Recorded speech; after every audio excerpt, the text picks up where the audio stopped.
Salut, et bienvenue à tous sur votre chaîne d'information préférée. N'oublie pas de t'abonner à cette chaîne, pour ne plus jamais rater nos vidéos. Bon visionnage. L'appel des Maliens à un soutien russe pour faire face à l'insécurité persistante au nord du Mali a été entendu. Quelques semaines après que des milliers de Maliens ont manifesté devant l'ambassade russe à Bamako pour demander le soutien russe pour faire face à l'insécurité au nord du pays, le vice-ministre russe des Affaires étrangères et envoyé spécial de Poutine pour le Moyen-Orient et l'Afrique est arrivé à Bamako. Il a porté en quelque sorte la réponse russe aux 2 millions de signatures d'une pétition de citoyens demandant une implication russe dans la gestion de la crise nord-malienne.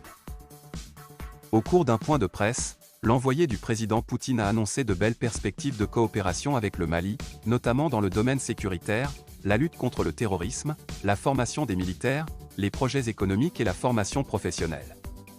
La Russie est disposée à livrer des armes au Mali pour lutter contre le terrorisme, a-t-il déclaré avant de réaffirmer l'attachement de son pays à l'unité et à l'intégrité territoriale du Mali.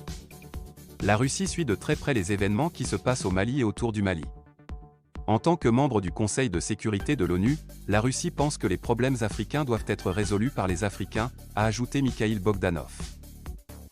Les autorités maliennes à travers le ministre des Affaires étrangères et de la coopération internationale et de l'intégration africaine, Abdoulaye Diop, ont salué le président Poutine et son gouvernement pour le soutien constant au Mali.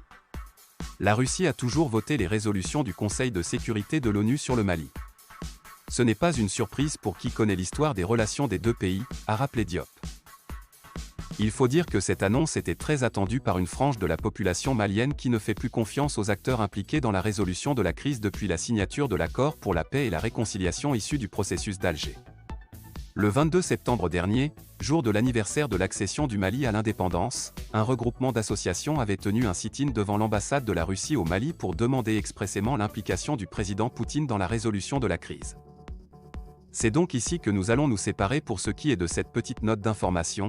Merci de vous abonner à la chaîne si ce n'est pas encore fait, partagez la vidéo avec vos amis si vous l'avez trouvée intéressante. Et à très bientôt pour de nouvelles vidéos.